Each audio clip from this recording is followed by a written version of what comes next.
कांग्रेस अध्यक्ष मल्लिकार्जुन खड़गे चंडीगढ़થી પીએમ નરેન્દ્ર મોદી પર નિશાન સાધ્યું હતું। તેમણે કહ્યું કે મોદી સાહેબ પોતાના વિકાસના નામે વોટ માંગવાને બદલે કોંગ્રેસને ગાળો આપીને વોટ માંગે છે। મેં ઘણા વડાપ્રધાન જોયા છે પરંતુ મોદી જેવા કોઈએ જોયા નથી। રામ મંદિરને લઈને ખડગેએ કહ્યું કે અમે તમામ વર્ગો સાથે છીએ, તેઓ એકની જ પૂજા કરે છે। ભારતમાં 33 કરોડ દેવી દેવતાઓ છે, દરેકની પોતાની આસ્થા છે। તો આવતીકાલે રાહુલ ગાંધી પણ હરિયાણાના પ્રવાસે આવવાના છે। તેમના 3 મોટા કાર્યક્રમો ગોઠવવામાં આવ્યા છે। તો બીજી તરફ હરિયાણા કોંગ્રેસમાં જૂથવાદ અટકાવવાના કોઈ સંકેત પણ દેખાઈ રહ્યા નથી। પૂર્વ મંત્રી કિરણ ચૌધરીએ તેમના પર અવગણનાનો આરોપ લગાવ્યો હતો। તેમણે એમ પણ કહ્યું કે મને રાજકીય રીતે મારવાના પ્રયાસો થઈ રહ્યા છે।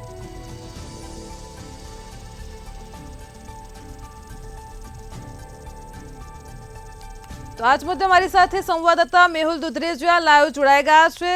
जी मेहुल, हरियाणा में खड़गे कह્યું છે કે મોદી જૂઠાણાના સરદાર છે, શું કહેશો?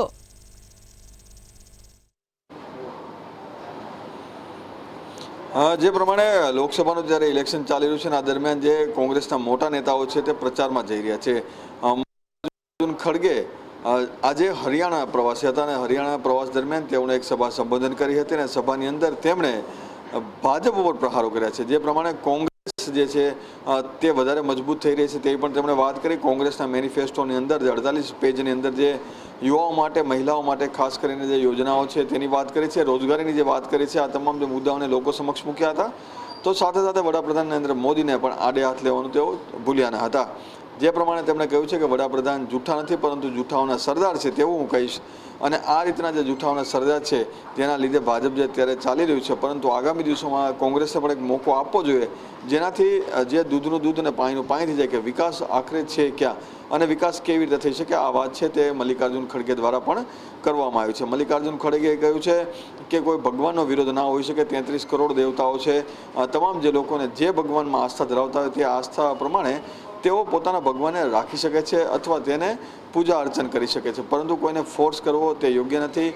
રામ બધાના પૂજનીય છે અને જે પણ લોકોને રામ પ્રત્યે શ્રદ્ધા હોય કે કૃષ્ણ પ્રત્યે શ્રદ્ધા હોય તેઓ મંદિરમાં જતા આવતા હોય છે, પરંતુ કોઈને જે ઠોકી બેસાડવાની જે વાત છે કે ભગવાન પ્રત્યેની શ્રદ્ધા તે મામલે પણ તેમણે ટિપ્પણી કરી છે। આ સાથે તેમણે જે કોંગ્રેસના જે આગામી દિવસોના જે રણનીતિ છે તે પણ લોકો સમક્ષ મૂકી છે અને જે ભાજપે કરેલા જે ભ્રષ્ટાચારની જે વાત છે અને સાથે સાથે જે ઉદ્યોગપતિઓને આપેલી જે લોન માફીની જે વાત છે તે પણ મલ્લિકાર્જુન ખડગે લોકો સમક્ષ મૂકી હતી।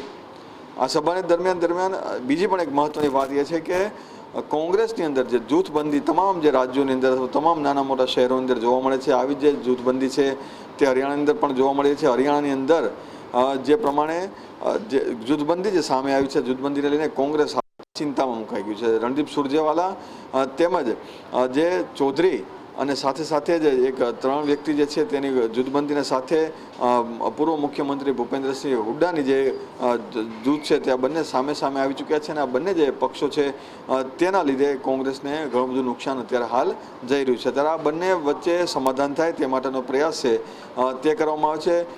જે તમામ જે લોકો છે, ખાસ કરીને તમામ જે મોટા નેતાઓ છે તેઓને જૂથબંધી છે તે ના થાય અને સાથે જ તમામ કાર્યકર્તામાં કોઈ ખરાબ મેસેજ ના જાય તે માટેનો પ્રયાસ છે તે પણ કરવામાં આવ્યો છે। અને સાથે જ જે પ્રમાણે એક આક્ષેપ પ્રત્યાક્ષેપ જે છે તમામ જે પક્ષો છે, ખાસ કરીને કોંગ્રેસની અંદર જે જૂથો ચાલી રહ્યા છે એકબીજા પર કરી રહ્યા છે, તો જાહેરમાં કોઈ નિવેદન ના આપે તેઓનો પણ પ્રયાસ છે, તે સમજાવવાનો પ્રયાસ છે તે પણ કરવામાં આવશે। પરંતુ કોંગ્રેસની જૂથબંધી જે તમામ જગ્યાઓ પર પ્રખ્યાત છે ત્યારે આ જે જૂથબંધી છે તે હરિયાણાની અંદર પણ જોવા મળી છે। જી મેહુલ, સમગ્ર માહિતી બદલ આપનો આભાર। તો હરિયાણામાં ખડગેએ કહ્યું કે મોદી જૂઠાણાના સરદાર છે। રામ મંદિર પર કહ્યું કે ભારતમાં 33 કરોડ દેવી દેવતાઓ છે, દરેકની આસ્થા પોતપોતાની છે।